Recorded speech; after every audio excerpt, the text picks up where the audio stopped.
기본적으로 우리가 하나님을 의지하고 또 그분을 믿고 바라본다 라고 하는 것은 사실 우리의 삶의 전인적인 어떤 그런 신앙의 고백 가운데서 이루어지는 것이죠.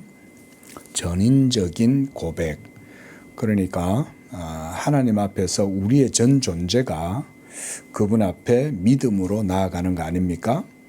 우리가 하나님을 믿는다라고 할 때 우리의 삶의 일부분만 하나님께 드리는 게 아니죠. 우리가 주일날 이렇게 하나님께 예배하러 오지만 우리가 주일날만 하나님을 예배하는 건 아니잖아요. 그렇죠? 우리의 전 생애가, 나의 전 존재가 사실은 하나님을 예배하고 하나님 앞에 우리가 믿음으로 나아가는 거 아닙니까? 자, 그럴 때 제일 크게 걸리는 문제가 뭐냐면 바로 죄의 문제죠. 죄의 문제. 근데 여러분, 우리가 하나님을 믿는다고 하면서 자기가 죄인이 아니다라고 생각하시는 분이 있을까요? 저는 없다고 생각합니다. 그런데 동시에 하나님을 믿는다고 하면서 자기의 죄 때문에 하나님 앞에 못 나가겠습니다. 또 이런 분도 한 분도 없죠. 그죠? 하나님을 믿지만 나는 죄인이요. 내가 죄인이지만 그러나 나는 하나님 앞에 나아간다. 그게 바로 하나님을 믿는다는 거죠. 그죠? 가끔 전도해 보면 나 담배 피워서 교회 못 가요. 이런 분도 있고 나 술을 먹어서 교회 못 가요. 또 나는 아직 뭔가 수양이 좀 덜 된 것 같아요. 이렇게 가끔 말씀하시는 분들이 들어 있거든요. 자, 사실은 하나님 앞에 나올 때 그럼에도 불구하고 나는 하나님을 믿습니다. 사실 이게 진짜 믿음이죠. 내가 완전해서 하나님을 믿습니다. 이런 사람은 이 세상에 한 사람도 없어요. 딱 한 분, 누굴까요? 예수님 외에는 없어요. 예수님 외에는. 오직 예수님만 하나님 앞에 자기의 의로움을 따라 하나님을 섬기실 수 있는 분이죠. 오늘 1절 말씀에 보면 이 시편 기자의 그런 전인적 고백이 있어요. 그게 뭐냐면 내가 하나님을 나의 피난처로 삼습니다. 이런 고백이에요. 내가 주께 피하오니 나를 부끄럽게 하지 마옵소서.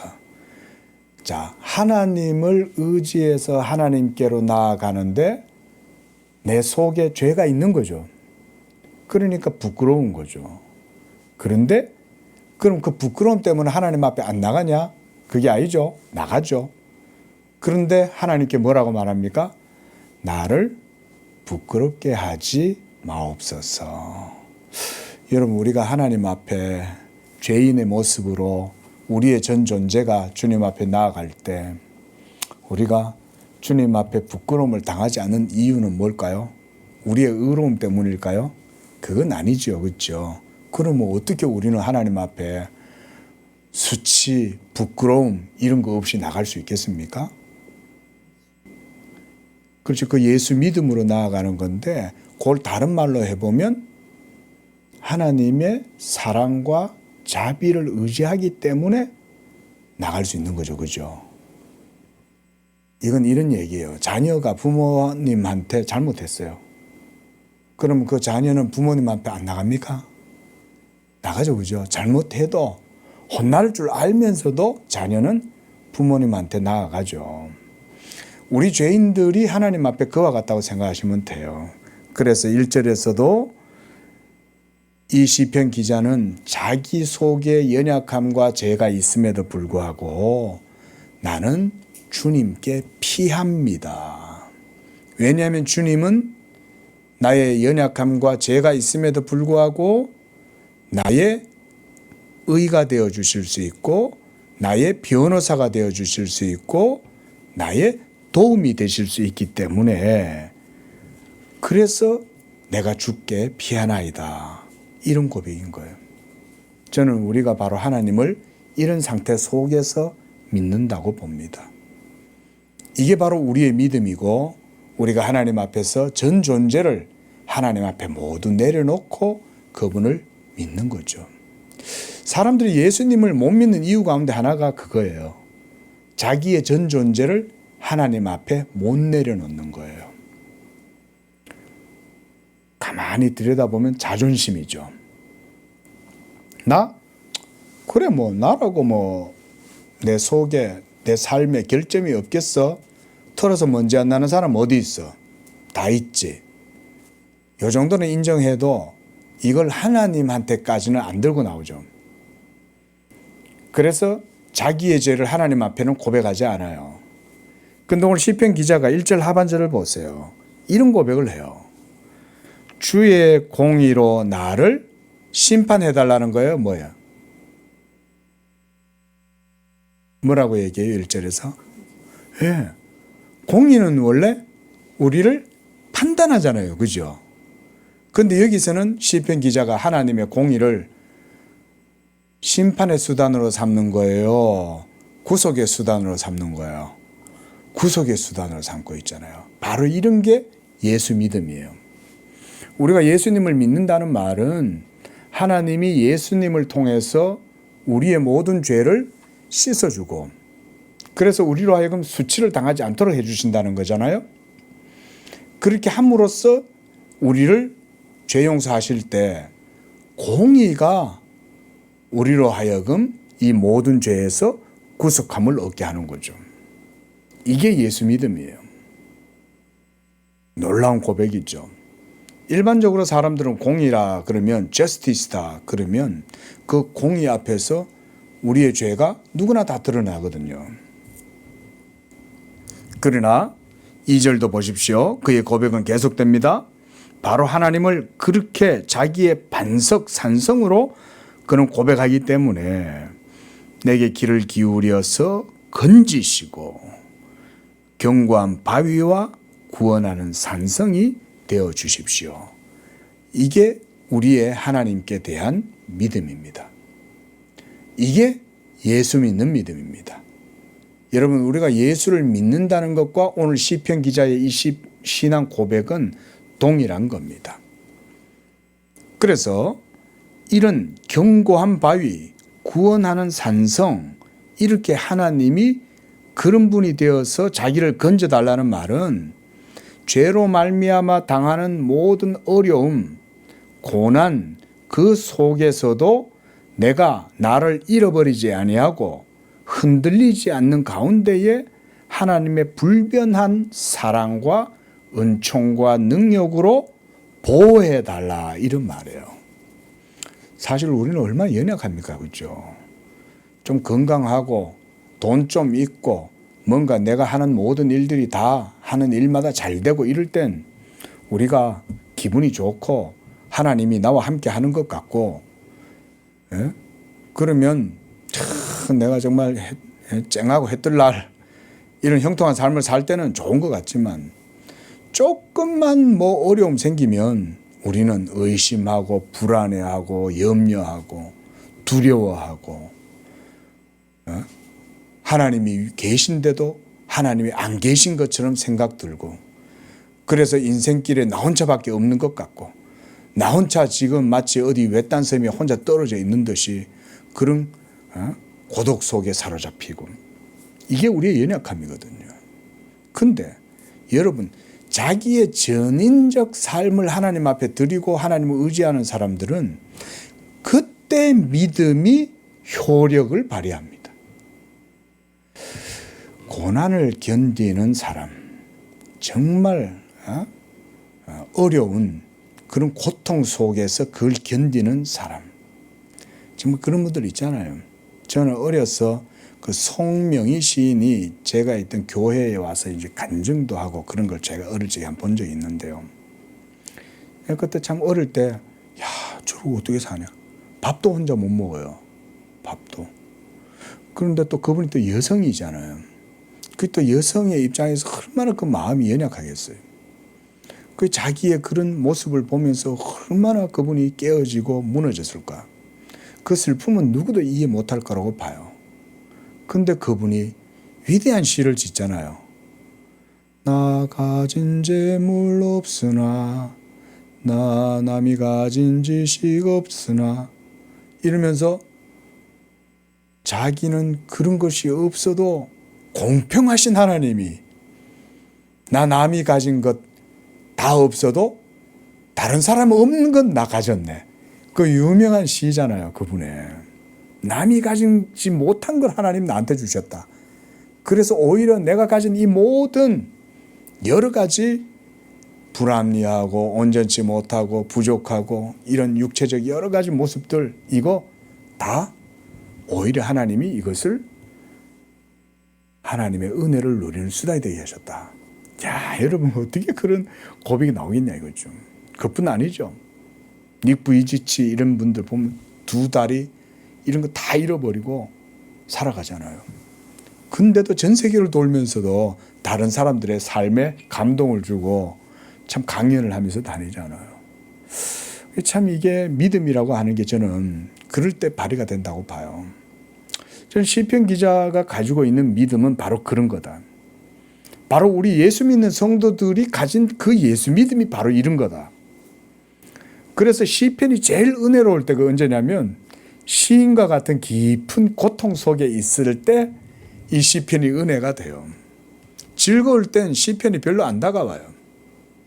하지만 정말 인생의 깊은 그런 고생, 어려움, 괴로움, 슬픔 이런 걸 느낀 사람들은 시편을 읽으면 이게 시편이 굉장히 힘이 되거든요. 뭔가 마음에 와닿거든요. 여기에서 주님은 바로 건지소서 그랬는데 고난 속에 고통 속에 있는 그런 하나님의 성도를 하나님의 불변하시는 여기서는 공의로 건지소서 그랬죠. 이 공의는 불변하는 거잖아요. 이것으로 하나님이 성도들을 지키고 묘사하신다. 또 3절과 5절에서도 반석과 산성 되시는 이 하나님의 이름에 대해서 노래를 하고 있습니다. 그래서 주는 나의 반석, 산성이심으로 주의 이름을 생각해 달라고 이렇게 고백하고 있습니다. 우리가 하나님의 이르면 여호와이시잖아요. 근데 하나님이 자기를 우리에게 여호와로 알리시는 것은 다름 아니죠. 구속의 하나님, 바로 언약의 하나님이죠. 하나님이 우리와 관계하시고 그 언약의 관계 속에서 우리를 인도하시기 때문에 하나님이 반석과 산성이 되신다는 거예요. 그 가운데에서 나를 인도하시고 지도해 달라 이렇게 기도하고 있습니다. 또 4절 하반절에도 보면 주는 나의 산성이시다 이렇게 고백하죠. 여기에서 바로 원수가 만들어 놓은 그물 이게 뭐냐면 사탄의 올무예요. 근데 여러분 우리가 율법도 저는 가끔 이 그물로 묘사를 하거든요. 근데 율법이 그물인 이유는 죄인들에게는 그물이에요. 근데 성도들에게는 율법이 뭐가 됩니까? 그 자체가 하나님의 사랑의 말씀이죠. 율법 자체가. 근데 왜 그 율법이 그물이 됩니까? 그거는 하나님을 믿지 않고 의지하지 않는 자들에게는 율법의 공의가 작용해서 그들에게는 사로잡는 그물과 같이 작용하는 거죠. 그런 의미 때문에 이 그물에 빠지지 않도록 해달라고 하면서 하나님은 도리어 그런 그물에서 벗어나게 해주시는 산성이라고 이렇게 고백을 하고 있죠. 5절에서 특별히 우리가 이 그리스도의 기도를 볼 수가 있어요. 내가 나의 영을 주의 손에 부탁하나이다. 이것은 예수님이 십자가에서 아버지여 내 영혼을 부탁하나이다 라고 하시는 말씀과 동일한 말씀입니다. 누가복음 23장 46절에 보면 예수님이 십자가에서 아버지여 내 영혼을 주의 손에 부탁하나이다 라고 하시는 고백이 있는 거죠. 그러니까 지금 우리가 지난주에 봤던 시편 30편과 마찬가지로 이 시편 31편도 그리스도의 시편이라고 할 수 있고요. 다윗이 성령의 감동을 받아서 이와 같이 그리스도의 영으로 하나님께 노래하고 있는 것입니다. 자, 이제 6절을 보면 허탄한 거짓을 숭상하는 자들 그들을 미워하고 자신은 여호와를 의지했다라고 말합니다. 하나님을 의지하기 때문에 모든 거짓된 거짓을 숭상한다는 말은 우상 숭배뿐만 아니라 하나님 이외에 다른 것을 의지하고 있는 모든 것. 여긴 예를 들어서 물질도 있겠지만 권세, 명예 이런 것도 있겠죠. 심지어 여기는 혈육도 여기에 속합니다.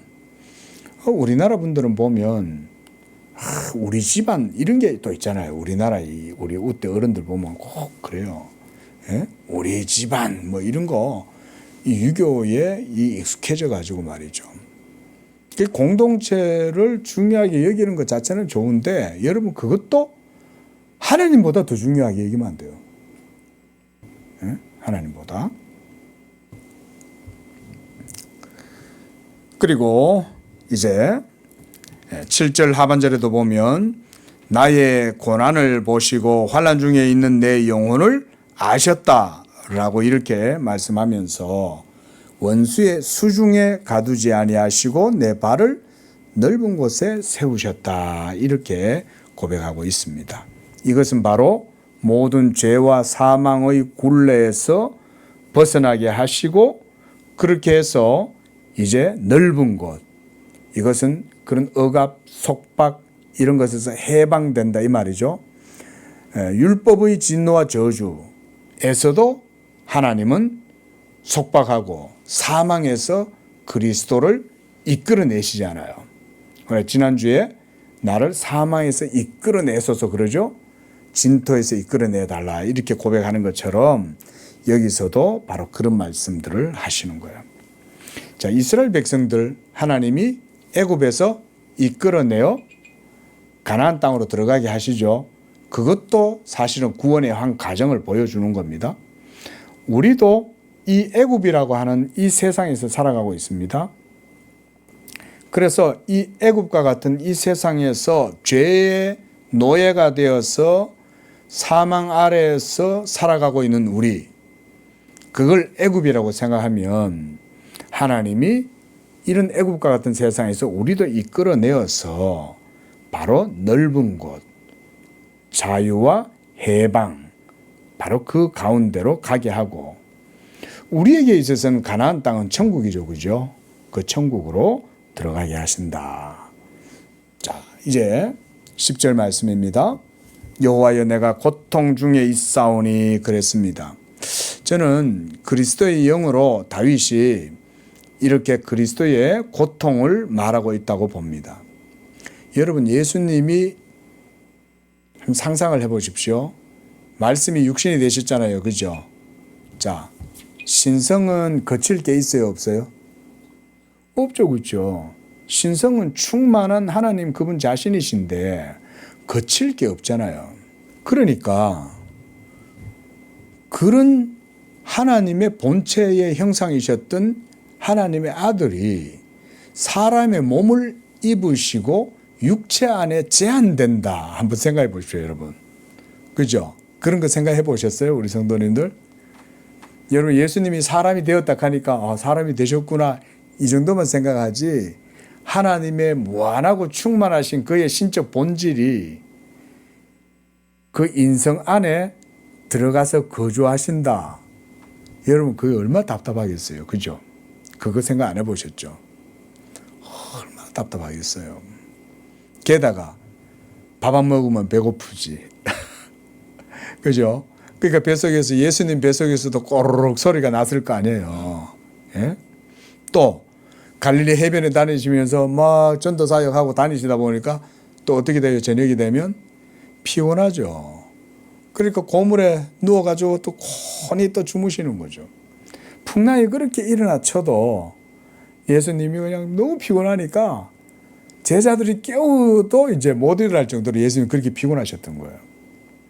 여러분 그런 거 생각해 보셨어요? 신성이 유한한 무한한 신성이 유한한 인성 가운데 거하시면서 당하시는 고통. 여러분 그 고통이죠. 예? 여러분 육체 속에 살아간다는 게 우리야 마지 못해 살지. 안 그래요? 응? 우리는 뭐 어쩔 수 없이 육으로 태어났으니까 그냥 그렇게 사는 거지만 사실 예수님은 그런 분이 아니잖아요. 근데 오늘 예수님께서 고통 중에 있다. 또 이것뿐만 아닙니다. 이 예수님의 고통은 그것만이 고통이 아니죠. 무엇보다 불법하고 불의한 이 세상의 사탄과 죄악된 세력들, 사망의 세력들 이런 것들이 예수님을 둘러진치고 찌르죠. 그래서 9절에 보면 내게 은혜를 베푸셔서 내가 근심 때문에 눈과 영혼과 몸이 쇠하였나이다. 이게 저는 예수님의 고통이었다고 생각을 해요. 예수님이 그저 공생애 33년을 살아가실 때 여러분 뭐 그냥 별 생각 없이 그냥 아무렇게 않게 그냥 살았다 이렇게 생각하시면 안 됩니다. 예수님에게 있어서는 하루하루 분초까지도 계속 하나님의 말씀에 민감하고 그뿐 아니라 육체 속에서 살아가시기 때문에 얼마나 많은 것들을 감내하고 살으셨게 되겠냐 이거요. 예? 아침에 일어나서 밥 먹고 일하시다 보면 피곤해서 어디 앉아서 또 목마르면 물 좀 다오 이러면서 사마리아 여인한테 가가지고 또 목마르니까 물 좀 주시오. 이 육체 속에서 살아가신다는 게 쉬운 일이 아니라는 거예요. 그뿐만 아니라 모든 죄악된 세력들, 예수 안 믿고 대적하고 예수님을 죽이려고 하는 그런 대제사장과 서기관과 바리새인들이 얼마나 예수님 주변에서 예수님을 모해하려고 덕실덕실거리고 있었습니까? 그렇죠? 예? 그러니까 예수님이 너희가 나를 죽이려 하는도다 그러잖아요. 우리가 언제 죽이려고 그랬냐? 근데 사실 그들 마음속에는 예수님을 죽이려는 마음이 가득했죠. 이런 세력들이 예수님을 둘러진치고 있었다. 사실 이것은 성도들도 마찬가지죠. 너희가 아무런 연고 없이 까닭 없이 세상 사람들한테 핍박을 받냐? 그러나 그것이 나 때문에 받는 거다. 이렇게 또 예수님 말씀하시잖아요. 의를 위하여 핍박을 받는 자는 복이 있나니 너희가 이 세상에서 핍박을 받거든 이상하게 여기지 마라. 너희가 나 때문에 받는 거다. 여러분 이렇게 세상이 예수님을 싫어하는 거예요. 그런 세상 속에서 지금 그리스도의 영으로 지금 시편 기자가 이렇게까지 말하고 있는 겁니다. 그래서 10절에서도 보면 내 일생을 슬픔으로 보내고 나의 연수를 탄식으로 보내고 내 기력이 나의 죄악 때문에 약하여지며 나의 뼈가 쇠하도소이다. 여기에서는 이게 그리스도의 시라고도 볼 수 있지만 다윗 자신의 모습과 고백이라고도 볼 수 있어요. 왜냐하면 예수님은 다윗의 주님이잖아요. 다윗의 죄를 담당하시는 거 아닙니까? 예수님이 우리의 죄를 담당하시는 거 아닙니까? 사실은 우리의 죄를 예수님의 것으로 가져가시는 거죠. 그렇게 보면 나의 죄악 때문이다 라고 얘기할 땐 이게 다윗 자신의 고백일 수도 있지만 그리스도의 고백으로도 볼 수가 있는 거예요. 그래서 11절도 보십시오. 내가 모든 대적들 때문에 욕을 당하고 내 이웃에게 심히 당하고 그래서 내 친구가 놀라고 길에서 보는 자가 나를 피하였다. 뭔 말이냐면 야, 너 왜 그래? 이러니까 그게 너무 끔찍하니까 친구조차도 야, 너 나한테 가까이 오지 마. 이럴 정도로. 그게 바로 그리스도의 고난이었죠. 예수님 고난받을 때 십자가에 고통당하실 때 그 주변에 사람들 있었습니까? 다 떠났죠. 왜냐하면 너무나 큰 고통을 당하고 계시니까 제자들조차도 예수님을 가까이 가지 못하잖아요. 그게 당시의 상황이었어요. 또 12절에 보면 내가 잊어버린 바 됨이 죽은 자를 마음에 두지 아니함 같고 깨진 그릇 같다. 이게 그리스도의 상태였죠. 그 당시에 누가 예수님을 생각했겠어요? 그죠? 오늘날 누가 예수님의 고난을 생각했습니까? 오늘날도 예수를 믿는다고 해도 예수님의 고난에 동참하기보다는 복음과 함께 고난 받는 것보다는 복음이 주는 혜택을 누리고 싶고 예수님 때문에 예수님의 이름으로 무슨 도깨비 방망이처럼 예수님을 자기의 이득을 위해서 수단으로 삼지 예수님과 함께 같이 고난을 당하고 복음과 함께 고난을 당하고 이렇게 하는 믿음의 사람은 얼마나 있을까요? 그저 자기한테 조금만 안 맞으면 쉽게 예수님 떠나죠. 그거 나한테 별로 도움 안 되는 것 같아. 이러면 모두가 다 복음을 실용적으로 생각하죠. 그러나 진짜 믿음은 예수 믿음 안에서 전 존재가 이와 같이 하나님을 신뢰하는 가운데 있는 거죠. 자, 그런데 보세요. 13절에도 무리의 비방을 들었으므로 사방이 두려움으로 감싸였고 그들이 나를 치려고 함께 의논할 때에 내 생명을 빼앗기로 꾀하였나이다. 이건 누가 했어요? 이렇게? 예수님 당시에 대제사장, 바리새인, 서기관, 그죠? 사두개인들 할 거 없이 전부 다 둘러서서 예수님을 죽이려고 이렇게 꾀하고 모의했잖아요. 근데 14절 보세요.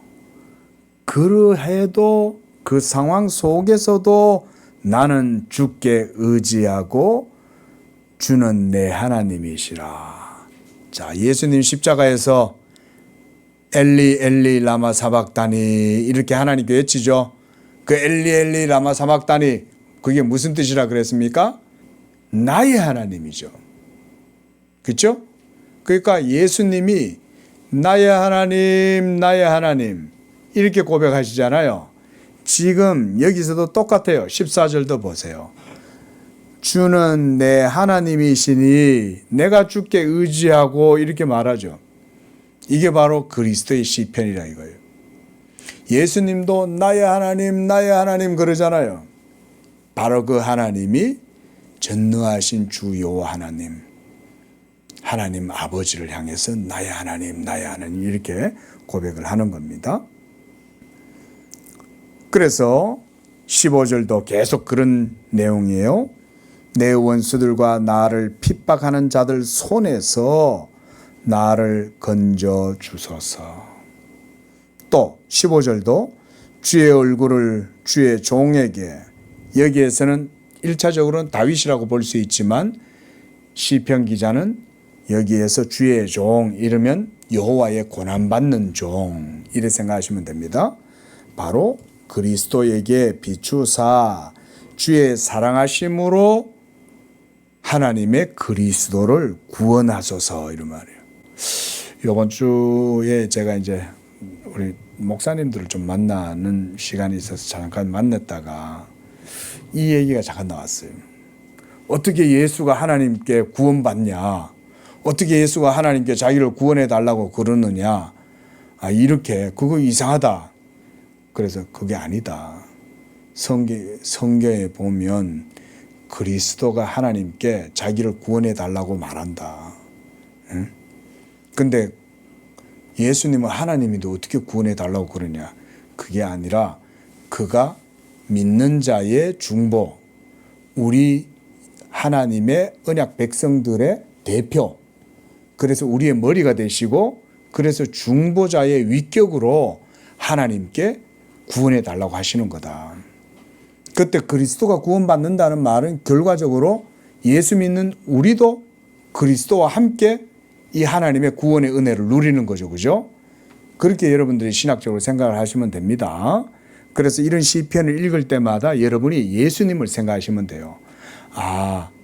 이거는 하나님이 그리스도를 죽음 가운데에서 살리시고 그래서 그를 건져내시고 그래서 그리스도가 나의 하나님 어디 계시나이까 라고 외칠 때 하나님이 끝까지 예수님의 음성에 응답하시지 않죠. 그죠? 내버려 두시잖아요. 십자가에서. 언제까지? 죽기까지.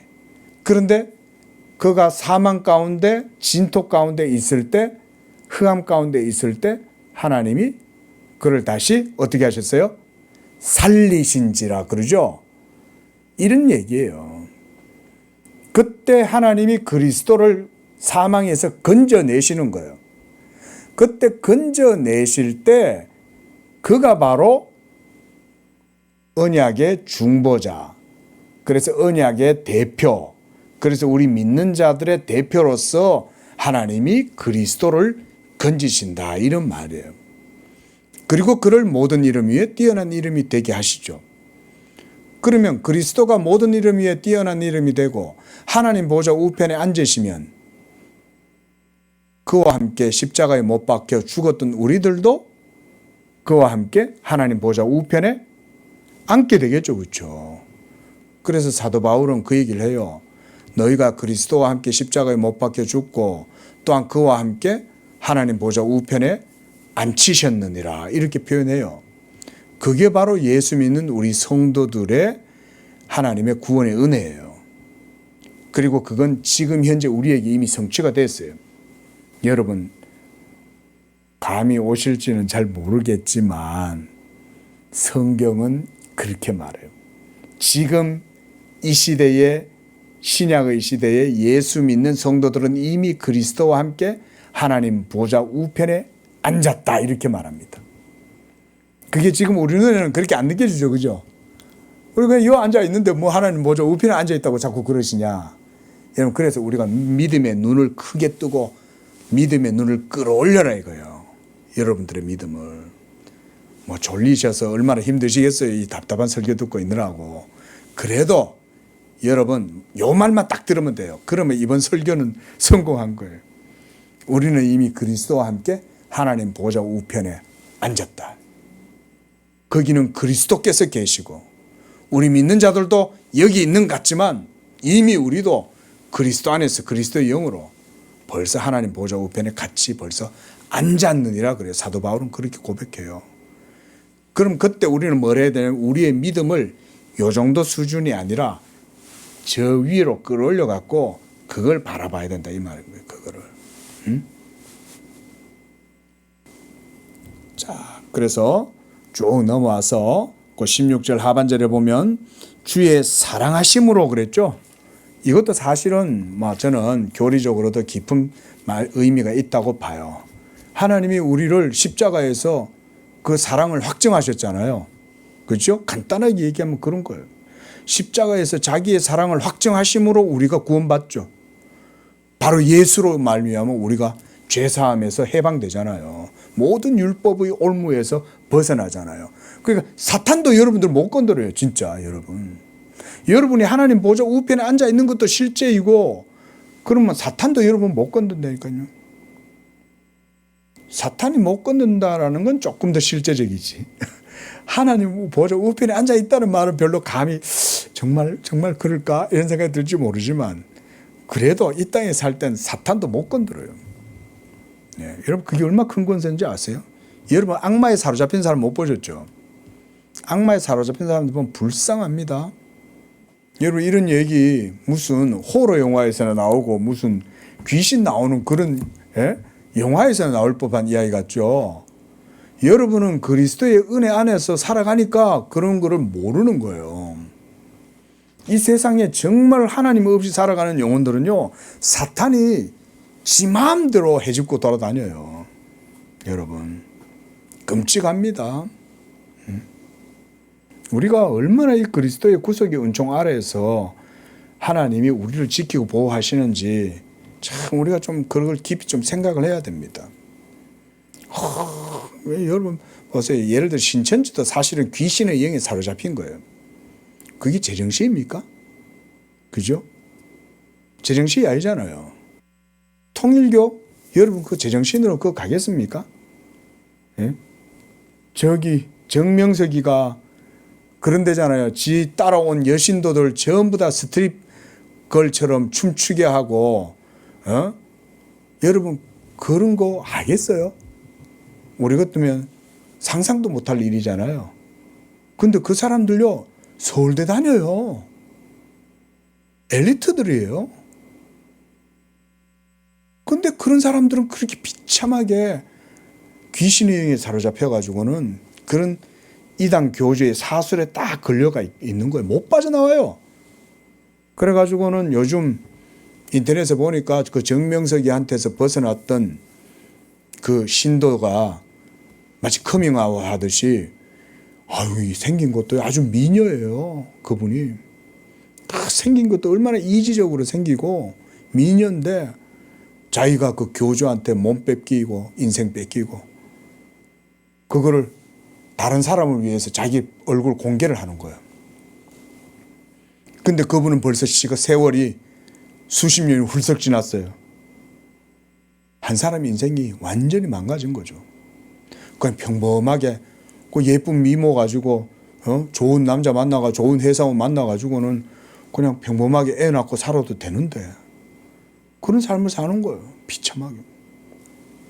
여러분, 악마가 귀신이요 지금도 버젓이 역사하고 있어요. 여러분, 우리는 귀신을 너무 공포영화 속에서만 봐서 그렇지 실제로 사탄은 지금도 거리를 할애하고 있어요.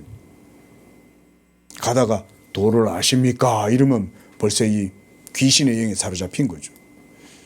신천지에 사로잡혀가지고는 하는 거 벌써 귀신의 영에 사로잡혀 있는 거예요. 그런 사람들이 한둘이 아니에요. 한둘.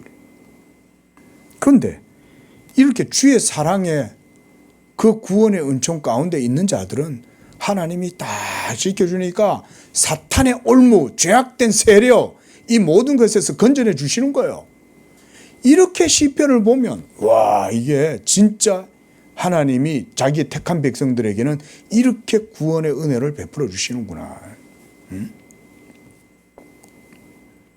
그래서 17절도 보세요. 내가 주를 불렀을 때에 나를 부끄럽게 하지 마시고 악인들을 부끄럽게 하사 스월에서 잠잠하게 하소서. 이 지옥이잖아요. 그죠? 스월. 교만하고 완악한 말로 무례히 의인을 치는 거짓 입술.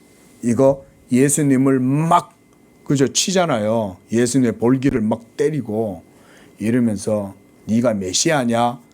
네가 그리스도여든 어디 하나님이 너를 구원하시는지 한번 보여줘 봐라.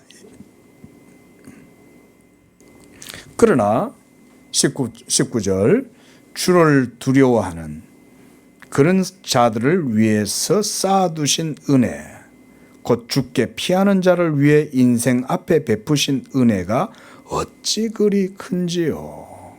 이게 바로 제가 방금 말씀드린 것처럼 하나님이 자기의 택한 백성들은 은밀한 장막 가운데 딱 보호하시는 거예요. 여러분, 악한 사탄이 못 건드려요.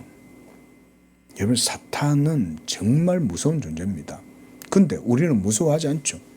동물원에 호랑이가 가두어져 있죠. 그러니까 우리는 호랑이를 보면서 뭐 이렇게 바나나도 던져주고 과자도 던져주지만 무서워하지 않죠.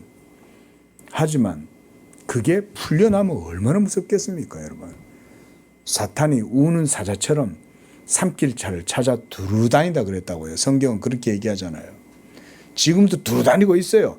그래서 탁 걸리면 신천지 끌려가는 거예요. 탁 걸리면 저기 뭐 요즘 통일교 잘 나오대요. 예? 요즘 통일교 하나님의 섭리가 놀랍지 않습니까, 여러분? 통일교 같은 게 세계에 지금 어마어마한 거대 기업이 돼가지고 그 세력을 뻗어 나가는데 그 교주가 라스베가스 가가지고는 600억씩 탕진하고 왔대잖아요. 불법 도박하면서. 예? 근데 그런 불법적인 통일교, 여러분 그게 정말 얼마나 통일교 어떤 거는 쳐다보기도 싫잖아요. 근데 그런 것들이 거대한 세력을 이루어 가지고 일본도요, 여러분 통일교가 엄청 우리나라보다 일본에서 거둬들이는 수익이 훨씬 더 많습니다. 아베 총리도 괜히 그 통일교하고 엮였다가 통일교 싫어하는 사람 때문에 저격받아서 죽었잖아요, 아베가.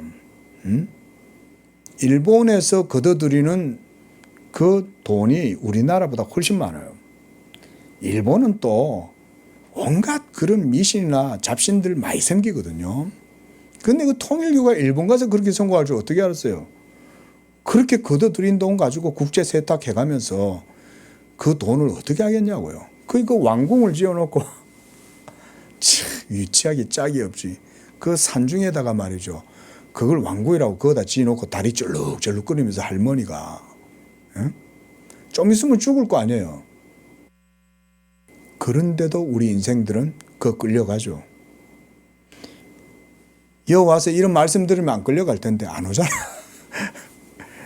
좀 와서 이런 말씀이나 들으면 안 끌려가는데 그거 슬슬 어떻게 하다 그거 탁 끌려가 들어가는 거죠. 자, 20절입니다. 주께서 그들을 주의 은밀한 곳에, 하나님의 택하신 백성들은 이 그리스도라고 하는 이 아이언돔 안에 하나님이 다 은밀히 지켜주시는 거예요. 우리 성도님들 보이지 아니하시는 하나님의 은밀한 장막이 여러분 위에 있어요. 염려하지 마세요. 여러분이 예수 그리스도를 굳게 마음으로 믿고 그분을 의지하고 살아간다면 이 하나님의 은밀한 장막 가운데 하나님이 여러분들을 딱 보호하시니까 모든 사탄의 술수, 올무, 그물에서 하나님이 걸리지 않도록 지켜주신다는 거예요. 20절 보십시오. 숨기사 사람의 꾀에서 벗어나고 비밀이 장막에 감추셔서 말다툼에서 면하게 하신다. 여러분, 이게 하나님의 은혜예요. 그래서 이렇게 이제 시편 기자는 하나님을 찬양합니다. 견고한 성, 그의 놀라운 사랑, 이게 바로 복음의 은총이다. 예수 십자가의 구속의 은총이다. 그러면서 이제 23절에 너희 모든 성도들아 여호와를 사랑하라. 자, 우리 성도님들도 여호와 하나님을 사랑하는 그런 믿음이 되시기를 바라고요. 그래서 하나님은 진실한 자를 보호하고 교만하게 행하는 자에게 엄중히 갚으신다. 이게 바로 율법으로 말미암는 공의의 심판이죠. 하지만 하나님의 택한 백성들에게는 이런 구속의 은총 가운데 은밀하게 지키신다. 그래서 그들의 발이 그물에 걸리지 아니하고 사탄의 올무나 사탄의 모든 괴계에 빠지지 아니하도록 지켜주신다. 그러므로 여호와를 바라는 너희들아 강하고 담대하라, 이렇게 노래를 합니다. 우리 성도님들도 바로 이 복음의 은혜 안에서 강하고 담대하게 주를 의지해서 하나님의 은혜를 누리는 그런 복된 삶이 되시기를 축원을 드립니다. 기도하겠습니다. 거룩하시고 자비로우신 하나님 아버지, 하나님의 은밀한 장막 가운데 우리 예수 믿는 성도들은 성령과 진리로 지켜주시는 줄로 믿습니다. 그러나 우리는 연약하여 때때로 치우치고 때때로 주의 말씀에서 벗어나서 헛된 걸음을 행할 때가 많지만, 그러나 그때마다 주 하나님의 놀라운 사랑으로 우리를 지키시고 주의 공의로 우리를 건지셔서 우리로 부끄러움을 당치 아니하게 하시고 수치를 면하게 해주시고 오히려 은밀하게 장막 가운데 보호하셔서 하나님의 은총과 구원을 찬양하게 하실 줄로 믿습니다. 우리 성도들 이 예수 믿음, 이 복음의 신앙으로 하나님의 은혜를 누리고 그 가운데 하나님께 영광을 돌리며 원수 사탄 마귀의 모든 괴계에서도 능히 벗어나서 하나님께 영광을 돌리는 복된 삶이 되게 주옵소서. 예수님의 이름으로 기도합니다. 아멘.